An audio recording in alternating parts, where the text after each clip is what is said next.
Caution, disclaimer, this video is created for educational and entertainment purposes only. It reflects my personal thoughts, questions, and independent research, and is intended to foster a film community and encourage discussion. This content is not meant to offend, slander, or present complete or definitive truths. Please do not attempt to replace anything shown or discussed on this program. Film Tricks and Politics podcast and its affiliates are not responsible for any mishaps, misunderstandings, or misinterpretations. All opinions expressed by a guest are their own and do not reflect the views of Blackjack TV, its content, or the Film Tricks and Politics podcast. Enjoy the show, engage respectfully, and be entertained.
Yep.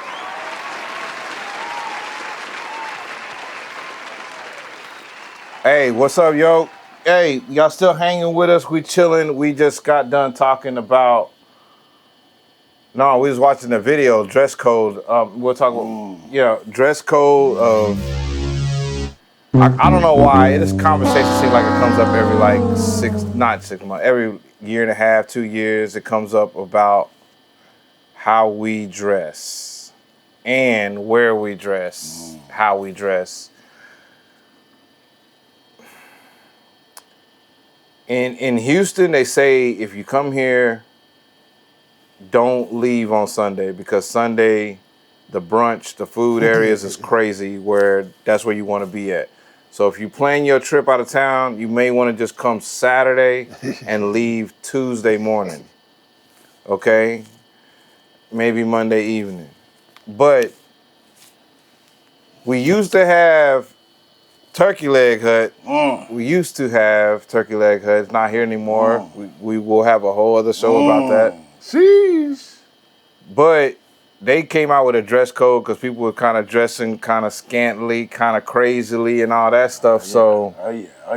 I used to drive by there. Yeah. But that's. Okay, Turkey Leg Hut, we live here. Turkey Leg Hut is like, it's a whole street. It's kind of like a bunch of tents that were put together. And then there's like an inside, like eating area. It's a restaurant. It's a restaurant. No, it's a restaurant, but it's like covered outside seating area. Yeah, for sure. And this is kind of like in the museum district because there's another, we got to do it because they're trying it again. And I know it because I worked in this as an activist. But we got to cover this show. They're trying to call that area now museum zone or something like that. Oh yeah. They stay coming up with damn. It's Third Ward. Yeah, it's Third Ward. You know what I'm saying? Right. It's Third Ward. So, anyways. Chelsea Edwards tells us why the popular restaurant is now in the hot seat. Turkey Leg Hut was trending nationwide on Twitter after posting these new dress code rules. Some say it alienates their customers. Others say it's about time. Turkey Leg Hut draws in crowds from across the nation with its famously stuffed legs. That's what the restaurant says it wants to see less of in this dress code posted Friday that excludes bonnets and exposed undergarments and states all body parts must be completely covered. Makes your meal much more pleasant. You had to change our clothes. Critics cooked up social media jokes featuring black tie and Amish attire as the new requirement, but others accused the restaurant of kicking out the same fan base that made them popular, even calling the owners racist. We're a restaurant and we're not a club, let alone a strip club. The restaurant says its family-friendly atmosphere has been taking a hit during the return to summer fun, with some customers complaining about what was hanging out at the table next to them. As we see, people coming in with pants all the way below the bottom of their derriere. We see, women coming in with nothing but exposed butt and thigh. They also say the first post was a draft not meant to be published. It was replaced with this list that prohibits excessively revealing clothing. It was not implemented to change our image. We still like to have a good time, but at the same time, it's an environment where there are children here, there are older people here. Turkey Leg Hut says there are no other changes in the works, but guests who don't follow the guidelines may be turned away. I would think it's appropriate for them to cover up. I mean, if you're coming here and you're coming here for business, you don't want to come here for that. Leaving some diners to enjoy their turkey meat while seeing less skin at the table. In Third Ward, Chelsea Edwards. They had a dress code because, short shorts. Yeah, hey, Houston, hey, it was hot. It was hot. It's So hot they got, outside. like, the butt cheeks hot. It's hot outside. I understand it's hot outside. But this is a place where you could be on your little tour. You go to the zoo, you going to the park, you going to meet somebody, you got your motorcycle, you got your nice car, bumping, cleaned up, waxed. The park is right, Peggy Park is right down the street. You know what I'm saying? You got Jamaica Hut right there, Bodega, a lot of other little nail shops and other things is right there too. And then, what's that, 1550, 5150? Yeah. Right there. Yeah. The bar they blew up. Allegedly. We ain't in that. We got another show for that. Damn. So anyways, I bring it up to say, like, it's just, you can dress how you want to dress, but appropriately, because you got kids and family coming in there, whatever. Pivoting, talking about Ruth Chris. So you're going on Valentine's, because there's a story that's going viral. That was a video that we was kind of checking out. You're going on Valentine's, taking your lady out. You got your suit, nice, cacao. You're matching your lady. She got the nice whatever's. Her shoes is matching your whatever's. The hair is banging. She been in the hair shop for like 5-6 hours. Boom, boom, boom. And in walks YN with the pants sagging and the bubble jacket and whatever. What are we thinking here? I got my I guess opinion or whatever, but I want to hear, like, what are we thinking here? What's going on? Have you ever experienced that? And y'all put it in the chat. Y'all put it in the chat in the TikTok. Y'all put it in the chat too. Hey, if y'all experience going out to eat somewhere where you dressed up, because this is Ruth Chris. Yeah. You dressed up to take your lady out, your man out, or whatever, and you walk in and you see some people kind of dressed a little down from where you are at, and they're having a great time, living it up. And the staff seems to be okay with it, but you're like, whoa, wait a minute, okay. I mean, for me, it's like I see that kind of be both ways, because like I have been the dressed up person looking at like, man, what these people doing, and I have been the niggas that other people looking at like, oh damn, this nigga came in here, and I mean like, but keep it where you're at. Like we're using Ruth Chris, so sure, it has to be Ruth Chris, right? So but can't be Benny Hanna's. Yeah, no, for can't sure. be yeah. So I mean, like for me, like I feel like when I may see black people dressed like that, the same way I feel that when I see the white dude in shorts and flip flops somewhere or whatever, you know what I'm saying? Like for me, I do think that like there is an etiquette, like when you go to certain places, because like for me, you know, like, you know me, I'm a vibes guy. So, like, there are different vibes depending on where you go. And just like, you know what I'm saying, we may not want, you know what I'm saying, the MAGA dude in there in his hat, t-shirt, and flip-flops and shorts. You know what I'm saying? Like, I can see why people would say the same thing with brothers coming in there smelling like loud. You know what I'm saying? They can see their butt cheeks and all of those different things. You know what I'm saying? Like, I mean, for me, like, you know what I'm saying? Like, I'm on my business. So, like, what anybody else doing, you know what I'm saying, don't bother me. But at the same time, like, we grew up, like, in the era of the elders telling us to pull up our pants, you know what I'm saying, of them telling us that, like, hey, there is, like, an etiquette when you in certain places and things like that. Yeah. And, like, I feel about, like, the dress code like I feel about the N-word. Like, for me, I use the N-word all the time. You know what I mean? But at the same time, like, I understand why, like, some elders and other people, you know what I'm saying, don't like that word. And so it's kind of the same way with, like, sagging and things So you're like saying that. you're saying you wouldn't use the word around the elders, Correct, so to speak. correct. When I'm right. Why wouldn't you use the word around the elders? Because like I understand like why they feel the way they They feel, don't want that because like environment. they don't want that environment, and then also they came up in a different America where a black person couldn't be necessarily expressive with his blackness in these certain areas, and so like But I think for a lot of them it's survival. You know what I mean? but the take it back to you out to eat. You about to spend $100 on your steak. You about to spend 150 on whatever she about to get, plus the drinks. Right. Okay, and you know from what you seen is that you dress up, you get nice, and then you see, because I'm looking at like, okay, I know why the guy that got the saggy pants and the puffy jacket coming in, because maybe they got the bread. Maybe it's like $100 ain't nothing. That's like, it's like a business card to them. I get it. But this leads me to this is like, I want to ask you this question, and I ask it to y'all too. When you think about going outside your house to go get a hamburger, For sure. why? I don't want to make it, and it may be good, but yeah, that's it.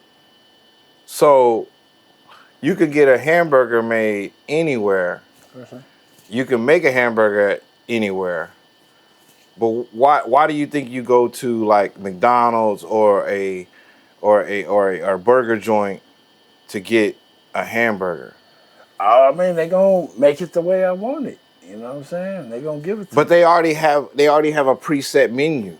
No, for Their sure. menu, they're giving you the menu. Right, You're right. choosing from what they told you they gonna do. For sure. That's facts. That's facts. So why burger joint opposed to McDonald's opposed to your house? I mean, for me, majority of the time it's because I don't want to cook. So, you know what I'm saying? It's fast and easy. You know what I mean? Okay. Yeah, but if you was driving the car, you got the family, and they're like, "Hey, we want to go eat somewhere. We've been in the house all day. Right. Let's go." We don't feel like cooking, like you said. Right. And you rolling, and it's like, is it McDonald's? Not to pick, but why would, if say you got a chance to go to whatever, McDonald's burger joint? Why? Why are we going? Why are we going? Well, I mean, majority is because you know what I'm saying, the brand recognition. You know what I'm saying? Like they built a certain brand, and so you know, like that appeals to the kids or the family or anything like that. You know what I mean? And so you know that's why I get with some of these higher quality establishments. You know what I mean? Like they built this reputation and this atmosphere. When you go there, you feel when you go to burger joint, how do you feel? I mean, most of the time I feel cheap. You know, man. Unless it's cream burger. Cream burger, same vibe. So my point is that I'm dating myself. When I was a teenager, I worked in the restaurant industry. I say my early 20s. I worked in the restaurant industry, and one of the guys came there and said that we make burgers here, we make steaks, we make salads, we got milkshakes, we got chicken fried steak, we got chicken fried chicken on our menu. He said, you know what? People don't come here for this food at all. You know what they come here for? And he said, they come here for the ambiance. They come here for how we decorate and set up how everything looks in ambiance. And then they order what they order because they trust and have the confidence in what they ordered from the menu to look what they look. For sure. So I love me a good steakhouse, man. So the ambiance, so to put it on the ambiance, to bring this back to the Ruth Chris thing and the dressing up. Now, to some people in the world, $100 steak, $100 meal for one person is nothing. But let's talk about the regular guy. Valentine's Day, twice a year, we're going to go eat something. We're going to go spend $300 on a dinner between two people. Right. On drinks, maybe 500 on drink, whatever. You want to dress nice because you want that ambiance. Right. I can get a steak. I can go buy a $16 steak at HEB or Kroger's or Albertsons or Homeland. Fact. I'm saying all those grocery stores. I don't know where y'all watching this from, but I could go buy a steak anywhere. But I want to get a steak at Ruth Chris because I want to take my lady or my man out or whoever this and that part, my lady out, and be in the ambiance of seeing other beautiful things, elegant things. And whenever the one lady on the video, there was a buttling saying, you know, we're trying to like appease to this European atmosphere. It's almost like, well, we kind of been over here in a minute, kind of mixing together for a minute. And as far as I could tell, black folks and culture, we've always adorned ourselves with jewelry or some kind of dress or some kind of beauty.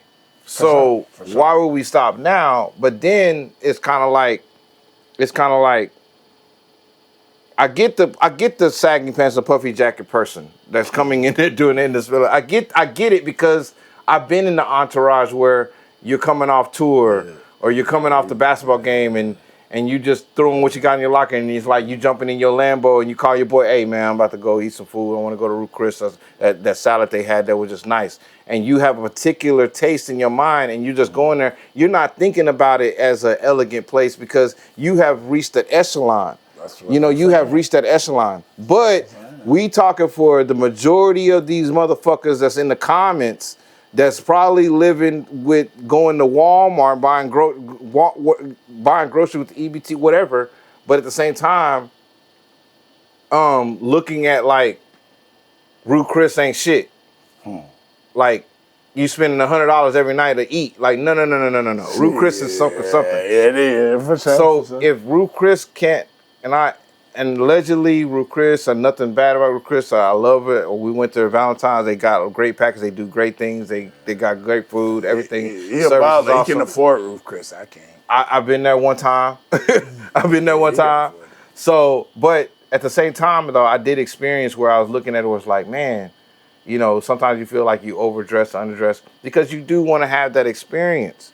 And that's what I was talking about with the other podcast show the other night when we was talking about different countries, and I was like, there's an excellence, a luxury experience that a lot of people want to have, and seeing other people dressed up is part of that. For sure. So it's like we're kind of role playing a little bit. For sure. I like dressing up. I like dressing, you know what I'm saying, and I get dressing down and feeling like it's beneath me, I don't need it, and there's some people that's like that. So I think that maybe the people who want to dress up maybe should have a little grace for those kind of people that's coming through. And maybe the people who are that maybe you kind of look at it differently and maybe kind of have something more casual chic that you can go to this kind of place and event. Understand that, like, I don't think I would dress up in a suit to go scuba diving. You know what I'm saying? Look at it like that. Right, you know, like this is an event. This is a moment, you know. I don't think I'm going to wear basketball shoes to the golf course. I'm gonna get some golf shoes. Right. No, for sure. But then, you know what I'm saying, I kind of talked wrong right there. I'm sorry. No, you good. Yeah, it still just kind of get into like this whole conversation on like how we feel that like we should be presenting ourselves in public, and like there's always been the different points of views on that within our community. And so like, you know what I'm saying, for me, when I may see black people out, and let's just say even if I'm at Ruth Chris and I may see some niggas nigging with whatever they got on, me personally, I'm not the one, I don't feel embarrassed for black people or anything else like that. Right, and no, so I I don't think feel that that either. I people don't feel feel that. and so like I feel that sometimes like when people try to have this conversation, it's like, oh, you're embarrassing us. And it's like, nah, I don't necessarily see that that's the case. But like one thing I can say is like I have noticed that, people do treat you differently based on how you dress. You know what I'm saying? And so for me, and maybe this is my black man survival in America, like I do like to dress up when I go out to places like that. Not only because I want to have a nice time, but also I want to have a good experience for my lady. And like I know that like my blackness could disrupt that. Yeah. You know what I'm saying? Yeah. And so for me, like I'm thinking more so about like not let me dress up so I can look good for these white folks or even so that I don't embarrass black folks. It's more so that like I know that like when I do dress a certain way, I am able to maneuver through the matrix. And so in doing that, I'm able to give my lady the best experience that she deserves. You know what I mean? And so for me, a lot of times I that's love how that. I move. You know what I mean? But you know what I'm saying? Like I get the conversation, but like I said, unfortunately where it comes down to is like before it used to be, a person dressed a certain way, they're poor, they're ghetto, they don't know how to act. But a lot of times, just like you mentioned earlier, when you see some of these black folks dressed like that in a Ruth Chris or one of these famous places, these niggas may be ball players or somebody that got Right. more money than Got more all money. of us in talking, you know what I'm saying? So like for Because when he said puffy jacket, I was like, Yeah. wait a minute, this is sound like a kind of hip hop artist. Right. But again, you still have that element that do come in. That's like, the tax season the wealthy tax season person that during tax season you're rich as fuck, and then by July it's over with. It's over with. But